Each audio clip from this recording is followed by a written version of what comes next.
اللہ سبحانہ تعالیٰ بندے کی دعا ہر وقت قبول کرتا ہے، لیکن اگر کوئی تکلیف یا بیماری ہو یا جادو کی شکایت ہو تو اس کے لیے باقاعدہ طریقے پر بیٹھ کر اپنے رب کو پکارنا، قبولیت کے اوقات میں رب کو پکارنا بہت ضروری ہے،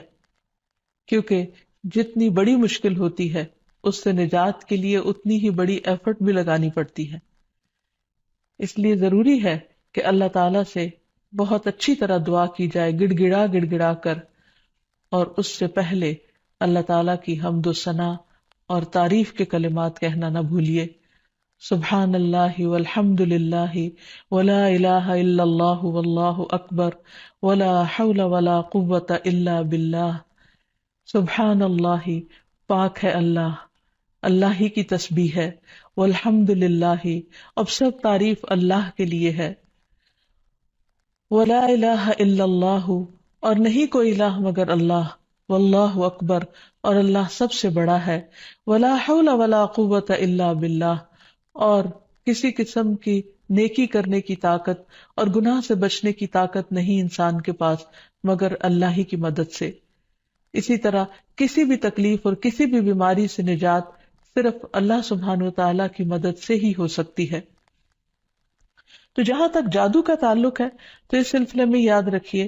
کہ جادو کے بہرحال اپنے اثرات ہوتے ہیں مگر بإذن اللہ، اور اس سلسلے میں ہمیں یہ بھی یاد رہے کہ جادو کے اثرات نبی صلی اللہ علیہ وسلم پر بھی ہوئے تھے۔ حضرت عائشہ فرماتی ہے کہ نبی صلی اللہ علیہ وسلم پر جادو کیا گیا اور اس کا اثر یہ ہوا تھا کہ آپ خیال فرماتے کہ کوئی کام آپ کر چکے ہیں حالانکہ وہ کام ابھی آپ نے نہ کیا ہوتا، لیکن اس جادو کا کوئی تعلق نبی صلی اللہ علیہ وسلم کے فرائض منصبی سے نہیں تھا،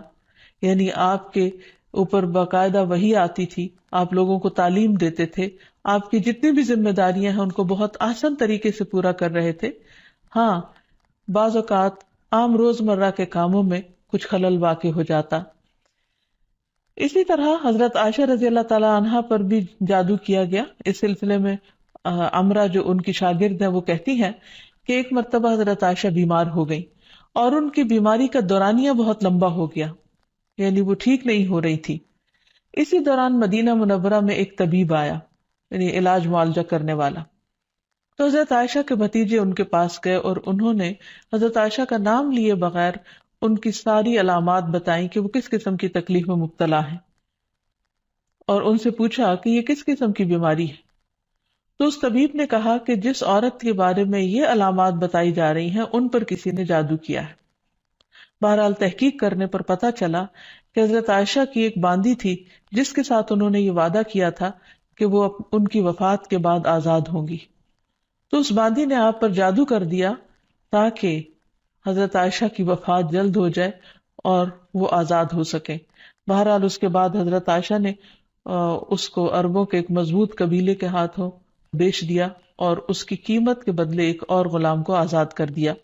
تو اس واقعے سے بھی پتہ چلتا ہے کہ بہرحال جادو برحق ہے، یعنی جادو ایک اثر رکھتا ہے۔ برحق ہونے کا مطلب یہ نہیں کہ اس کا کرنا درست ہے، ہرگز نہیں، بلکہ جادو تو کفر ہے، جادو تو کبیرہ گناہوں میں سے ایک گناہ ہے، لیکن لوگ بہت سے اور کبیرہ گناہوں کی طرح اس گناہ کا بھی ارتکاب کرتے چلے جاتے ہیں۔ تو اس لیے اس بارے میں معلوم ہونا چاہیے انسان کو کہ یہ کس قسم کی بیماری ہے، کس قسم کی تکلیف ہے، اور اس کے مقاصد کیا ہیں اور اس کا علاج کیا ہے۔ سب سے پہلی بات تو یہ ہے کہ جادو عموماً دشمنی یا حسد کی وجہ سے کیا جاتا ہے، یا کسی سے کوئی انتقام لینے کے لیے، کوئی بدلہ لینے کے لیے،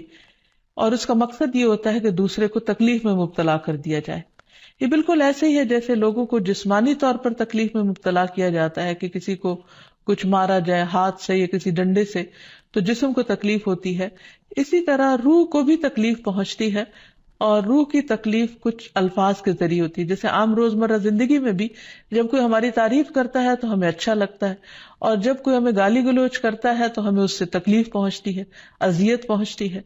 چونکہ روح اور جسم آپس میں گندے ہوئے ہیں۔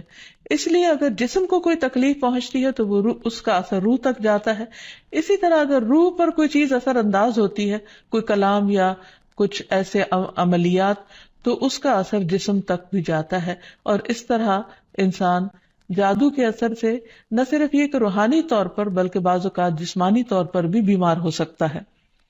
اور اس میں بہت سے مذموم مقاصد ہوتے ہیں. بعض اوقات والدین اور اولاد میں یا شوہر بیوی میں یا دوستوں میں لڑائی جھگڑا اور ناچاکی پیدا کی جاتی ہے، اور باہم پیار محبت کے رشتوں کے اندر نفرت کے بیج بوئے جاتے ہیں. پھر یہ کہ جادو کی علامات کیا ہیں، کس کو کیسے پتا چلے کہ جادو ہوا ہے یا نہیں. تو اس میں یہ ہے کہ انسان کی ان یوزول سی کنڈیشن ہو جاتی ہے، یعنی انسان اسی روٹین میں زندگی بسر کر رہا ہے، وہی صبح اٹھنا، کھانا پینا، روزمرہ کے معمولات، لیکن کسی چیز میں دل نہیں لگتا، طبیعت بیزار ہونے لگتی ہے. اور یہ نہیں کہ یہ ایک دن کے لیے، 2 دن کے لیے، کیونکہ ایسا تو ہر ایک کے ساتھ ہو ہی جاتا ہے. ایک لمبے عرصے کے لیے کیفیات تبدیل ہونے لگتی ہیں، سستی یا گھبراہٹ طاری ہو جاتی ہے، ذہنی انتشار یعنی کسی چیز پر کنسنٹریشن کا نہ رہنا، حد سے زیادہ چڑچڑا پن، بعض اوقات عبادات میں بالکل دل نہ لگنا، اور بغیر کسی ظاہری بیماری کے یا بغیر کسی ظاہری جسمانی بیماری کے انسان کے اندر بیماری کی کیفیت محسوس ہوتے رہنا. بعض اوقات ڈراؤنے خواب آتے ہیں، کبھی خون کے چھینٹے اور کچھ غیر معمولی قسم کی چیزیں گھروں میں دیکھی جاتی ہیں. بعض اوقات خاوند بیوی ایک دوسرے سے نفرت کرنے لگتے ہیں، ان میں جدائی تک ہو جاتی ہے. لیکن اس کا یہ مطلب نہیں کہ ان علامات میں سے کوئی ایک علامت کسی وقت انسان کے اندر پائی جائے تو انسان فوراً شک کرے کہ مجھ پر جادو کر دیا گیا. کیونکہ آج کل یہ وبا بھی بہت عام ہو چکی ہے کہ ہر دوسرا شخص اس وہم میں گرفتار ہے کہ اس پر کسی نے کچھ کر دیا ہے. یہ ضروری نہیں ہوتا کہ ہر وقت ایسی علامات کسی کے کچھ کیے سے ہی ہوں. یہ ویسے بھی انسان ہے، کبھی تھک جاتا ہے، کبھی غذا میں کوئی تبدیلی ہو جاتی ہے، کبھی ویسے بھی انسان کا دل اللہ کے ہاتھ میں ہے، جس طرف چاہے اس کو پھیر دے. تو انسان کی طبیعت میں ایک ملال سا اور ایک سستی، ایک بے چینی سی پائی جاتی ہے. تو ان سب چیزوں کا تعلق ضروری نہیں کہ جادو سے ہی ہو، لیکن اگر جادو ہو تو یہ علامات انسان میں دکھائی دیتی ہیں. اب اگر کسی کے اندر ایسی چیزیں ہیں اور علاج کے باوجود، جسمانی علاج کے باوجود شفا نہیں ہو رہی، تو اس کے لیے ضروری ہے کہ انسان پھر روحانی علاج بھی کرے. روحانی علاج کے لیے ضروری نہیں کہ کسی بابے کے پاس یا کسی مذہبی بزرگ کے پاس ہی انسان جائے. انسان خود بھی اللہ سبحانہ و تعالیٰ کا کلام پڑھ سکتا ہے اور پورے یقین اور ایمان کے ساتھ، اور اس سے انسان کو شفا ہو سکتی ہے. کیونکہ کسی انسان کے ہاتھ میں کوئی طاقت نہیں، اصل طاقت اللہ کے کلام میں ہے، جس کو پورے یقین اور ایمان کے ساتھ پڑھنا چاہیے. بہرحال اس سے پہلے کہ انسان کسی ایسے جادو کا شکار ہو، کچھ حفاظتی تدابیر بتائی گئی ہیں. جیسے جسمانی بیماریوں سے بچنے کے لیے حفاظتی تدابیر بتائی جاتی ہیں، ایسے ہی روحانی بیماریوں سے بچنے کے لیے بھی حفاظتی تدابیر ہیں. اس میں سب سے پہلے تو یہ کہ انسان پاک صاف رہے، طہارت اور وضو کا اہتمام کرے، عبادات کی پابندی کرے، کیونکہ شیاطین ایسے شخص پر اثر انداز نہیں ہو سکتے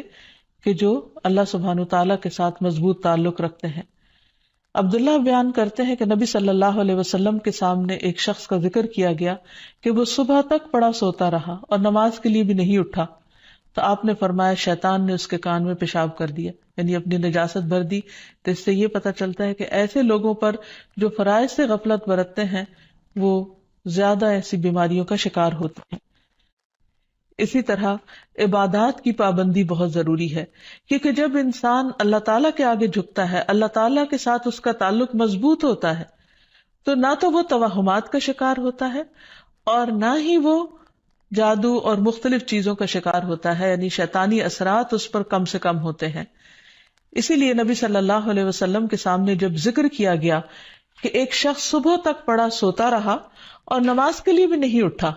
تو اس پر آپ نے فرمایا کہ شیطان نے اس کے کان میں پیشاب کر دیا ہے، یعنی اپنی نجاست اس میں ڈال دی ہے. تو جو شخص شیطانی نجاست کے اثر میں ہو، پھر وہ سب سے بڑی بیماری اس کو لاحق ہو جاتی ہے، چاہے اس کو جادو کہیں یا کچھ اور. لیکن حقیقت یہ ہے کہ انسان جب اللہ کا اطاعت گزار بنتا ہے، رب کا فرما بردار بنتا ہے، تو شیطان اس کو اپنے کنٹرول میں نہیں لے سکتا، کیونکہ اللہ تعالیٰ فرماتے ہیں ان عبادی لیس لک علیہم سلطان، میرے بندے تیرا ان پر کوئی زور نہیں چلتا، کوئی زور نہیں چل سکے گا. ایک اور جگہ پر فرمایا الا عبادک المخلصین، مگر تیرے چنے ہوئے بندے. تو ہمیں ایسے بندوں میں شامل ہو جانا چاہیے جو اللہ کے محبوب ہیں، اللہ کے چنے ہوئے ہیں، اور اس کے لیے اللہ تعالیٰ نے جو ہمیں احکامات دیے ہیں، جو طریقے سکھائے ہیں، ان کے مطابق زندگی بسر کی جائے۔ پھر اسی طرح یہ ہے کہ کثرت سے اللہ تعالیٰ کا ذکر کیا جائے، خصوصاً استغفار، کیونکہ بہت سی تکلیفیں انسان کے اپنے ہی گناہوں کی وجہ سے آتی ہیں۔ جیسے آتا ہے ما اصابکم من مصیبت فبما کسبت ایدیکم، جو بھی مصیبت تم کو پہنچی وہ تمہارے اپنے ہاتھوں کی کمائی کی وجہ سے تھی۔ پھر اسی طرح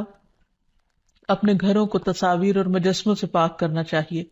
کیونکہ رسول اللہ صلی اللہ علیہ وسلم نے فرمایا فرشتے اس گھر میں داخل نہیں ہوتے جہاں کتا اور تصویر ہوتا ہے۔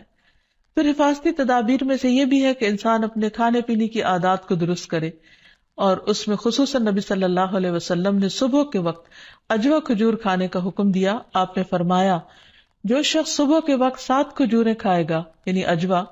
اس روز جادو اور زہر سے بچا رہے گا، یعنی اس کے اندر اتنی امیونٹی پیدا ہو جاتی ہے کہ پھر برے اثرات، زہریلے اثرات اس کو نقصان نہیں دے سکتے۔ پھر اسی طرح مختلف مواقع پر مسنون اذکار کا اہتمام کرنا، مثلاً بیت الخلاء جاتے وقت نبی صلی اللہ علیہ وسلم نے سکھایا اللہم انی اعوذ بک من الخبث والخبائث، اے اللہ بے شک میں ناپاک جنوں اور جننیوں سے تیری پناہ چاہتا ہوں، کیونکہ جادو میں بھی عموماً جنات کو استعمال کیا جاتا ہے اور وہ گندی جگہوں پر رہنا پسند کرتے ہیں، اسی لیے جب کوئی بیت الخلاء جائے تو یہ دعا پڑھ لے تو انشاءاللہ اس سے ان کے شر سے محفوظ رہے گا۔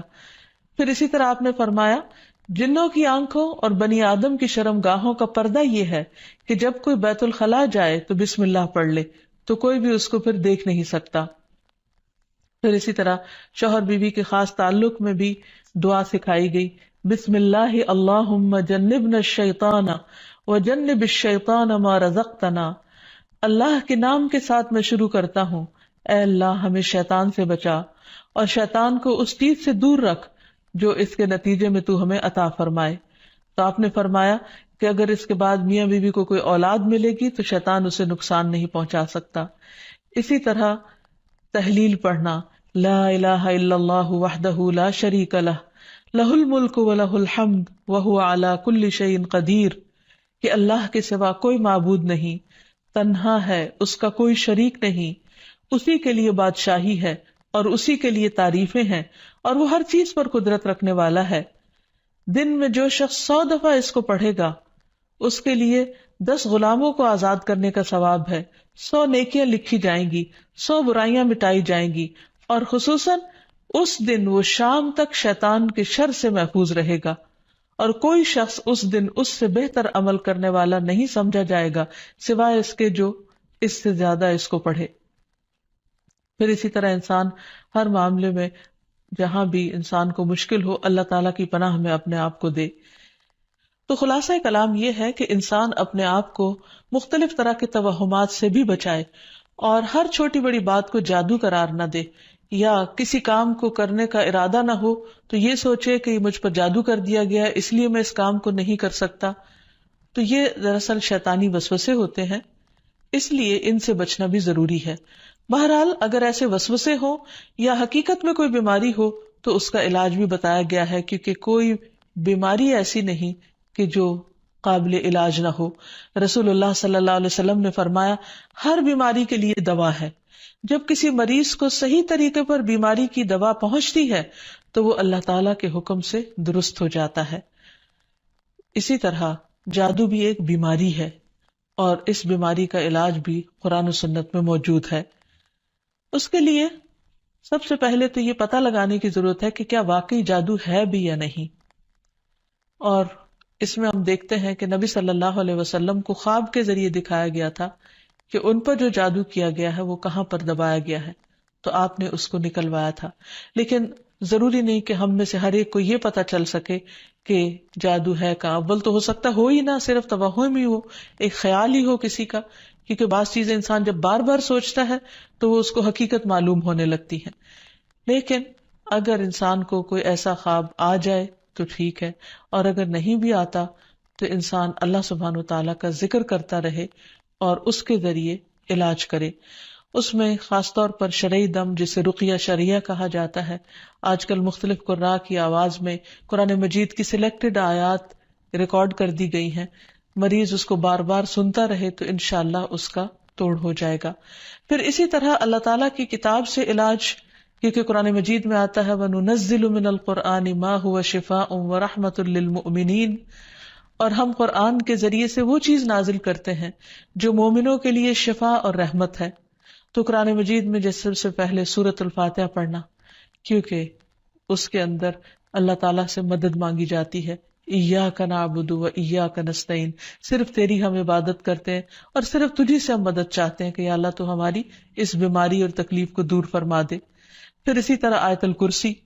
کیونکہ جب انسان آیت الکرسی پڑھتا ہے تو اللہ سبحانہ وتعالیٰ کی طرف سے اس کے لیے ایک خاص محافظ مقرر کر دیا جاتا ہے، اور اگر رات کو انسان پڑھ کر سوتا ہے تو صبح تک وہ فرشتہ انسان کی حفاظت کرتا ہے۔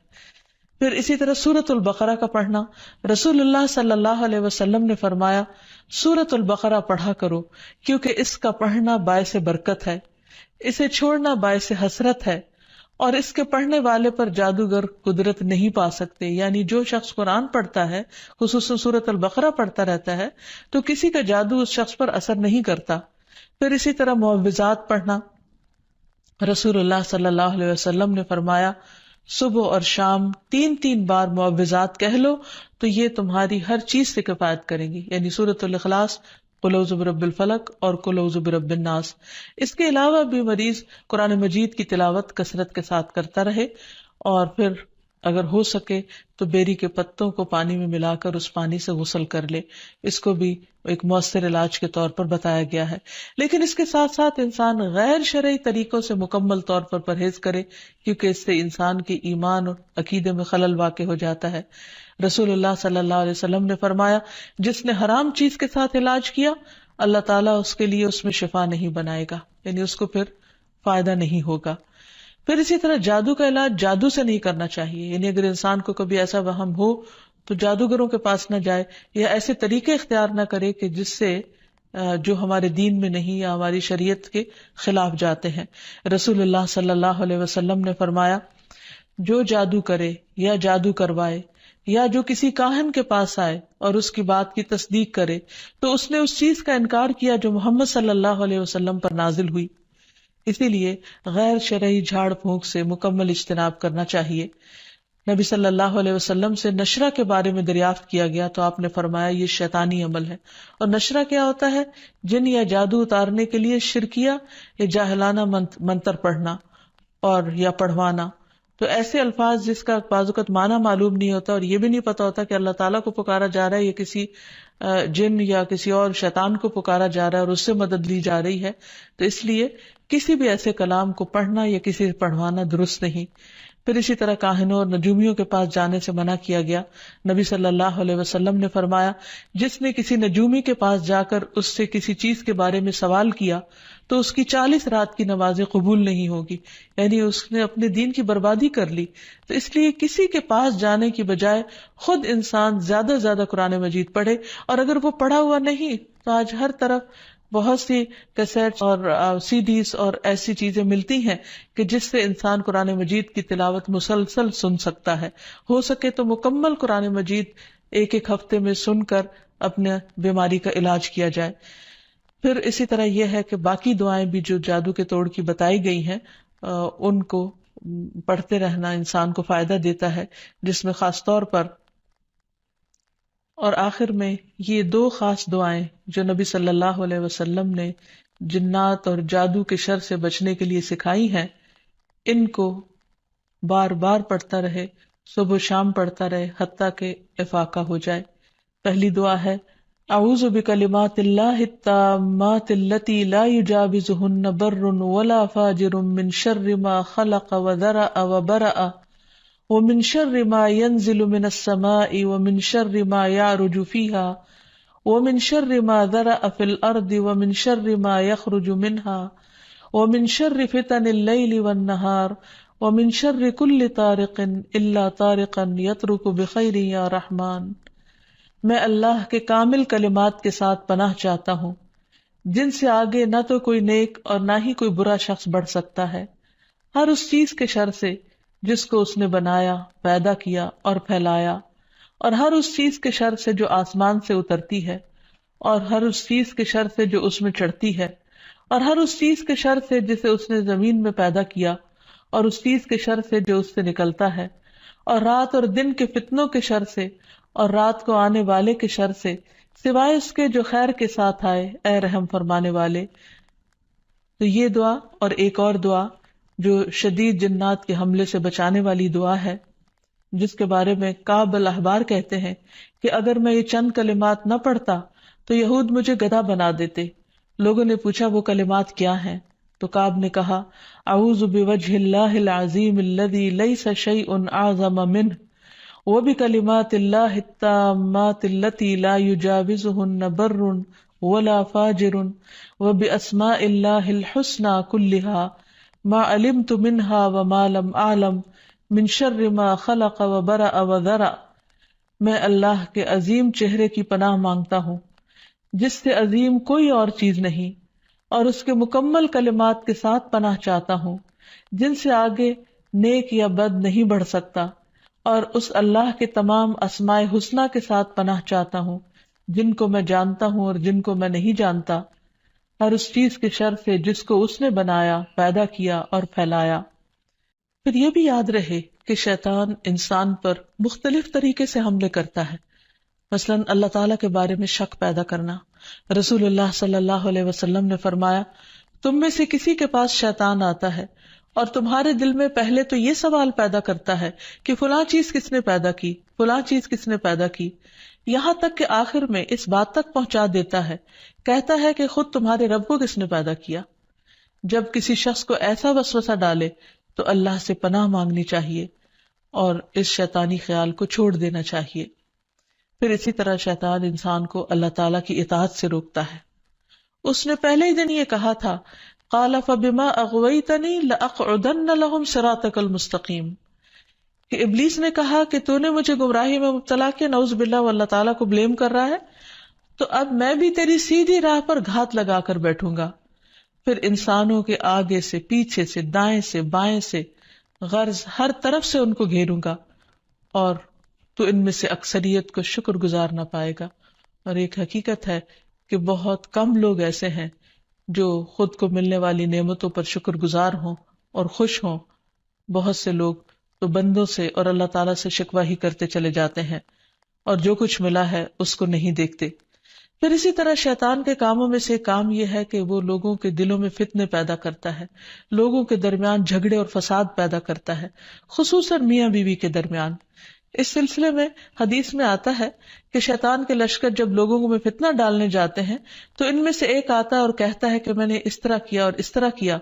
تو شیطان کہتا ہے کہ تو نے کوئی بڑا کام نہیں کیا، یعنی اگر عام لوگوں میں جھگڑے فساد کرواتا ہے تو اس کو وہ کوئی کام نہیں گردانتا۔ پھر ان میں سے ایک اور آتا ہے اور کہتا ہے کہ میں نے فلاں آدمی کو اس وقت تک نہیں چھوڑا جب تک اس کے اور اس کے بیوی کے درمیان جدائی نہیں ڈال دی، یعنی لڑائی نہیں کروا دی۔ شیطان اسے اپنے قریب کر کے کہتا ہے کہ ہاں تو نے اچھا کیا، اور پھر اسے وہ اپنے ساتھ چمٹا لیتا ہے۔ اور ایک اور روایت میں آتا ہے کہ پھر وہ اس کے سر پر ایک تاج رکھ دیتا ہے کہ تم نے سب سے بڑا کام کیا، کیونکہ حقیقت یہ ہے کہ اگر شوہر بیوی کے درمیان اختلافات ہوں گے، لڑائی جھگڑے ہوں گے، تو گھر کی چولہے ڈھیلی ہو جائے گی، اور جب گھر کے اندر سکون نہیں رہے گا تو پھر اس سے بہت ساری بے پناہ خرابیاں پھوٹیں گی۔ اس لیے شوہر بیوی کے درمیان باہم محبت کا ہونا ایک بہت بڑی نعمت ہے۔ شقیق کہتے ہیں کہ ایک شخص جس کا نام ابو جریر تھا، وہ ابن مسعود کے پاس آیا اور اس نے کہا میں نے ایک کنواری لڑکی سے شادی کی ہے، لیکن میں خوف زدہ ہوں کہ وہ مجھ سے نفرت کرے گی۔ تو ابن مسعود نے فرمایا کہ الفت اللہ کی طرف سے ہوتی ہے اور بغض شیطان کی طرف سے۔ شیطان چاہتا ہے کہ تمہارے لیے اس چیز کو ناپسندیدہ کر کے دکھائے جو اللہ نے تمہارے لیے حلال کی، تاکہ انسان پھر حرام کی طرف مائل ہو۔ اسی طرح باہم بہن بھائیوں کے درمیان، دوستوں کے درمیان عداوت اور دشمنی پیدا کرتا ہے۔ قرآن مجید میں اللہ تعالیٰ فرماتے انما یرید الشیطان ان یوقع بینکم العداوۃ والبغضاء فی الخمر والمیسر، شیطان تو یہ چاہتا ہے کہ شراب اور جوئے کے ذریعے تمہارے درمیان دشمنی اور بغض ڈال دے، کیونکہ عموماً شراب کی محفلیں بھی دوستوں کے درمیان ہوتی ہیں اور جوئے بھی عموماً دوستی آپس میں کھیل رہے ہوتے ہیں۔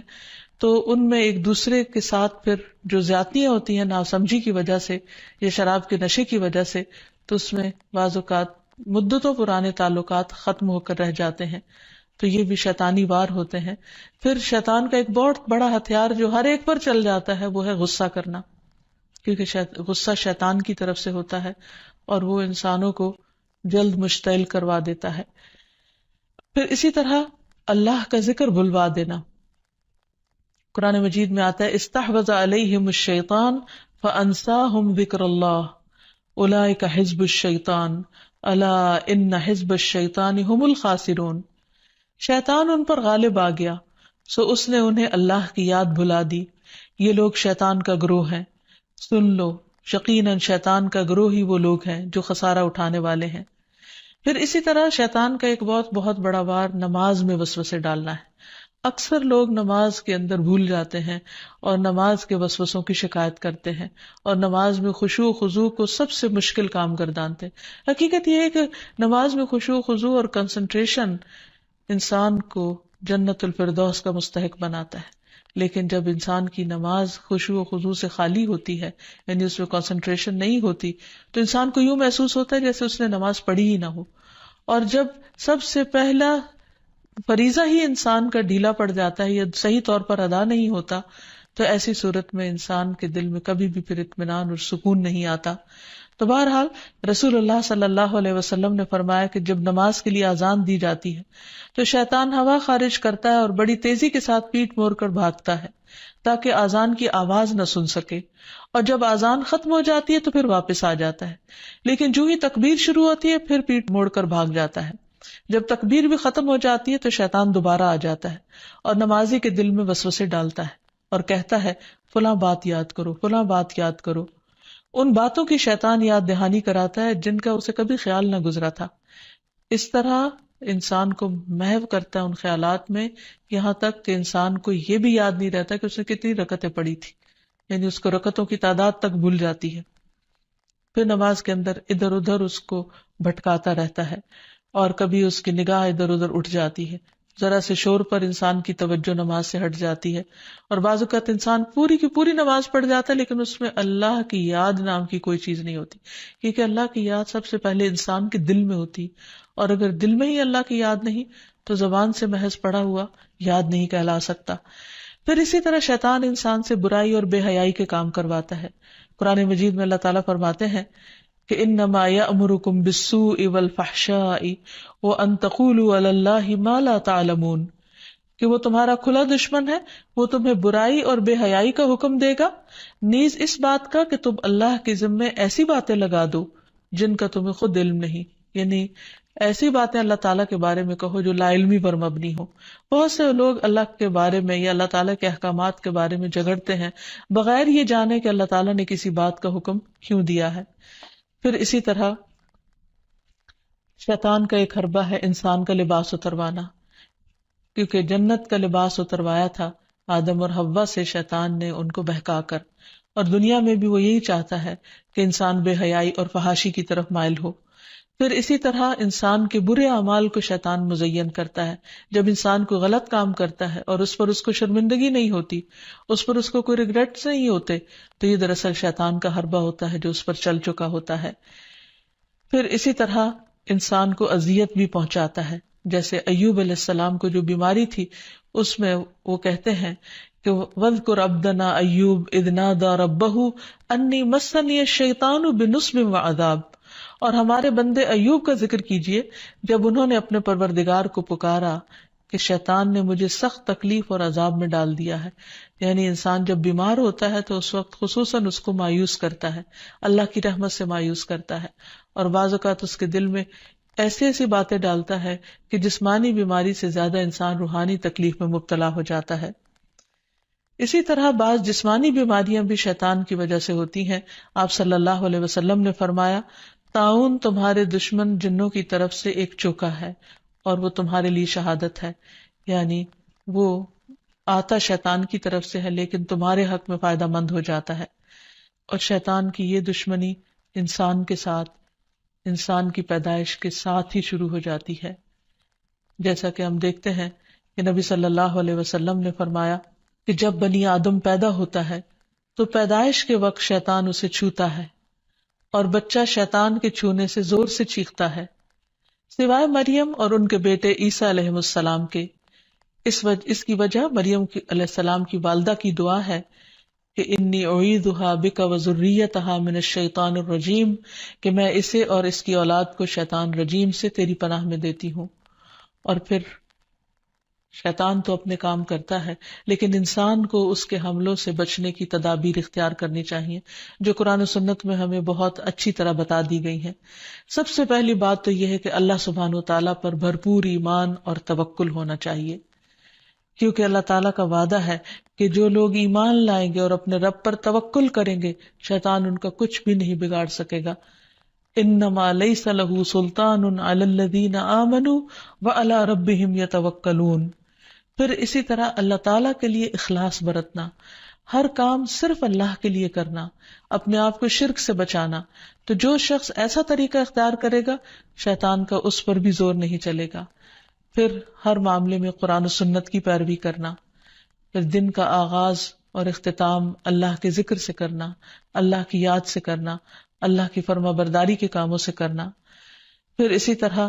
کثرت سے سجدے کرنا، کیونکہ شیطان نے اللہ تعالیٰ کا حکم نہیں مانا تھا اور سجدے سے انکار کیا تھا، تو رسول اللہ صلی اللہ علیہ وسلم نے فرمایا، جب کوئی آدمی سجدہ والی آیت پڑھ کر سجدہ کر لے تو شیطان روتے ہوئے دور ہٹ جاتا ہے اور کہتا ہے افسوس مجھ پر۔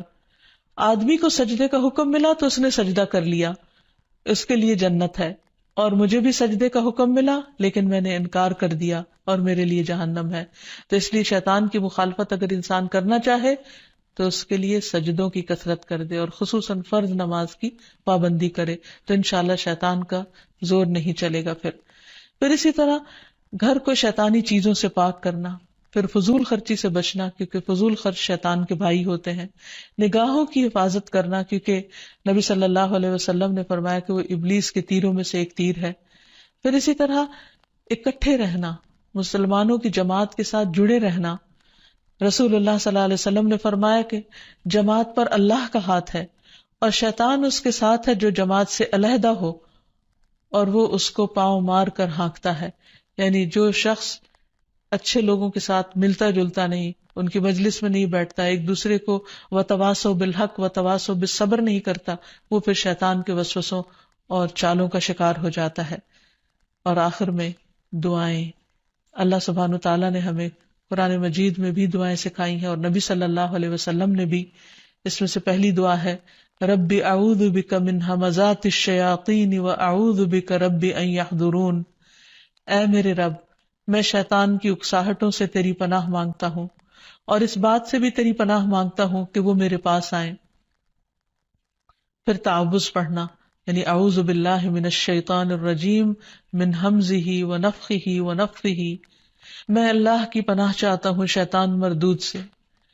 کہ مجھ پر کوئی جنون کا اثر ڈالے یا مجھے تکبر پر آمادہ کرے یا شعر و شاعری کی طرف لائے، یعنی جو غلط قسم کی ہے۔ پھر قرآن مجید پڑھنے سے پہلے اعوذ باللہ من الشیطان الرجیم پڑھنا۔ پھر اسی طرح برا خواب دیکھنے پر تعوذ پڑھنا۔ رسول اللہ صلی اللہ علیہ وسلم نے فرمایا نیک خواب اللہ کی طرف سے اور برے خواب شیطان کی طرف سے ہوتے ہیں، پس جو ایسا خواب دیکھے جس میں کوئی ناگوار چیز ہو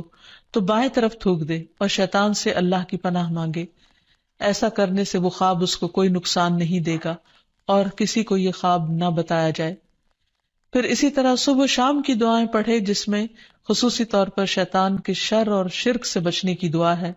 اللہم فاطر السماوات والارض عالم الغیب والشہادہ رب کل شیء وملیکہ اشہد ان لا الہ الا انت اعوذ بک من شر نفسی وشر الشیطان وشرکہ، اے اللہ آسمان اور زمین کے پیدا کرنے والے، پوشیدہ اور موجود ہر چیز کے جاننے والے، ہر چیز کے پالنہار اور اس کے مالک، میں گواہی دیتا ہوں کہ تیرے سوا کوئی معبود برحق نہیں، میں تیری ذات کے ذریعے اپنے نفس کے شر سے اور شیطان کے شر سے اور اس کے شرک سے پناہ مانگتا ہوں۔ آپ نے فرمایا جب صبح کرو اور جب شام کرو اور جب اپنے بستر پر آؤ تو اس دعا کو پڑھ لیا کرو۔ اسی طرح سب کام بسم اللہ پڑھ کر کرنا، کیونکہ انسان جب بسم اللہ پڑھتا ہے تو اللہ کا نام لیتے ہی شیطان دور بھاگ جاتا ہے. مثلاً گھر سے نکلتے وقت بسم اللہ توکلت علی اللہ، سواری پر بیٹھتے ہوئے بسم اللہ پڑھنا. پھر اسی طرح آیت الکرسی پڑھنے سے شیطان سے حفاظت رہتی ہے. پھر صبح و شام کے اذکار میں لا الہ الا اللہ وحدہ لا شریک لہ لہ الملک ولہ الحمد وہو علی کل شیء قدیر. یہ 100 بار پڑھنا، اگر 100 بار نہیں تو کم از کم 10 بار انسان ضرور پڑھ لے. پھر اسی طرح لا الہ الا اللہ وحدہ لا شریک لہ لہ الملک ولہ الحمد یحیی و یمیت وہو علی کل شیء قدیر. جو شخص مغرب کے بعد 10 بار پڑھے گا، اللہ تعالیٰ اس کی حفاظت کے لیے اسلحہ بردار فرشتے مقرر کر دیں گے جو اس کی صبح تک شیطان سے حفاظت کریں گے. تو اس لیے ہمیں بھی ان اذکار اور دعاؤں کا اہتمام کرنا چاہیے. اگر زبانی یاد نہ ہو تو دیکھ کر بھی پڑھے جا سکتے ہیں، لیکن حقیقت یہ ہے کہ اللہ کا ذکر ایک مضبوط قلعہ ہے جس میں انسان پناہ لیتا ہے ہر قسم کے شر سے بچنے کے لیے، خصوصاً شیطان کے شر سے. تو اللہ تعالی ہم سب کو اس سے محفوظ رکھے. وآخر دعوانا ان الحمد للہ رب العالمین.